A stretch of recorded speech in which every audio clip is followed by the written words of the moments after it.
Okay, today we are diving into a system that is, well, brilliantly simple. It's what professional kitchens use to prevent a major and pretty much invisible hazard. We're talking about the Universal Color Code for kitchen safety.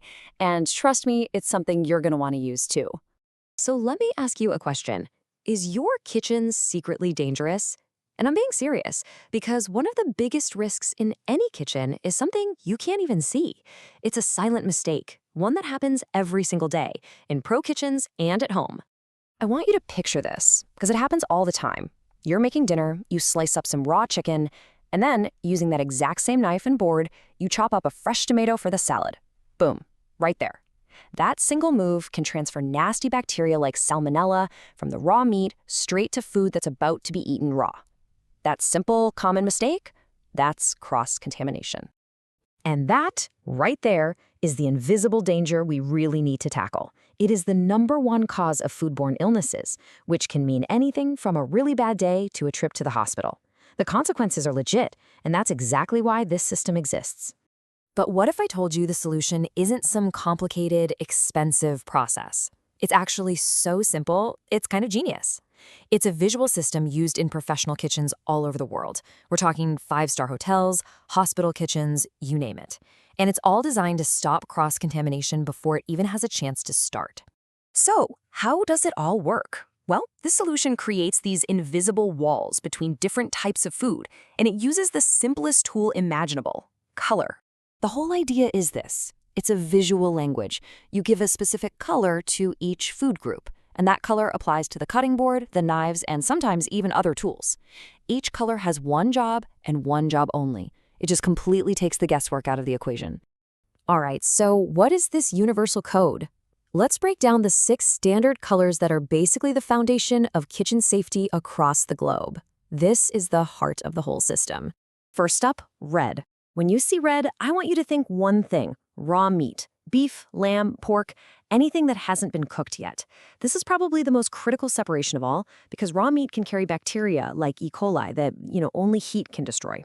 Red keeps that danger completely contained.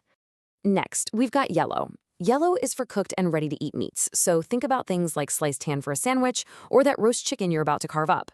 These foods are already safe to eat, so the yellow code acts like a shield, making sure they never, ever touch a surface that had something raw on it. Now let's talk about blue. Blue is exclusively for raw fish and seafood. Your salmon, your prawns, mussels, they all get prepped here. And this is a perfect example of why this is so smart.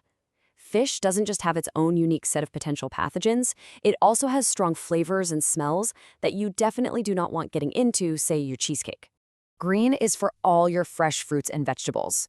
Salad greens, herbs, apples, tomatoes, anything that grows.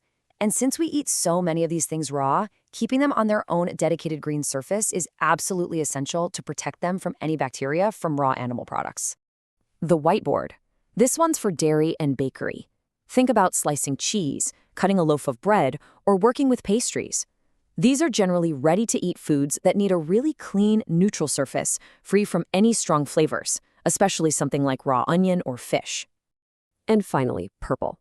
Now, this one's a bit newer, but it is incredibly important. Purple is reserved for allergen-specific foods, so if you're preparing a gluten-free meal, you use purple. If you're working with nuts for one specific dish, you use purple.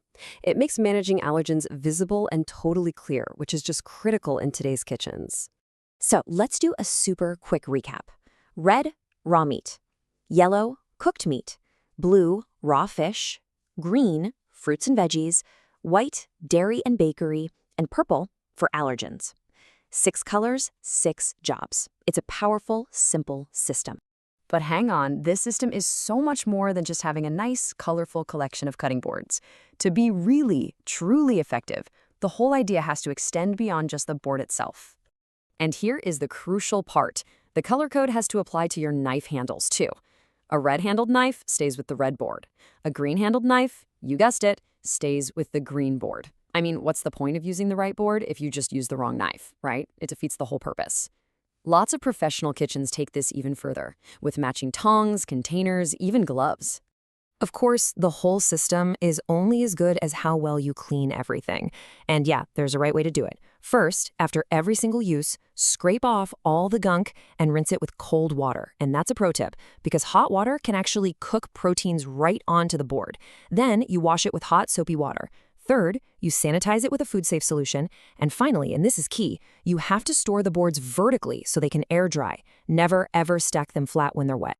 Okay, I know what you might be thinking. This all sounds very professional, maybe a little intense. How can you actually make this work in your own kitchen without, buying out an entire restaurant supply store? Well, it's way easier than you think. You honestly don't need all 6 colors to seriously lower your risk at home. Just start with 3, that's it. Get a red board for all your raw meat and poultry, a green one for all your fruits and vegetables, and a white one for things like bread and cheese. That simple setup covers the biggest, highest risk separation points right there. And hey, you don't even have to invest in those big, thick, heavy boards. A fantastic place to start is with a set of those thin, flexible, colored cutting mats. They're cheap, they're super easy to wash, and they take up almost 0 space in your cupboard. They're absolutely perfect for a home kitchen. In the end, it all comes down to this really simple idea. A color-coded kitchen isn't just some fussy professional thing, it's a commitment to the health and safety of every single person you cook for. It's one of the easiest and most effective habits you can build. So the question is, how could this simple visual language change the way you cook?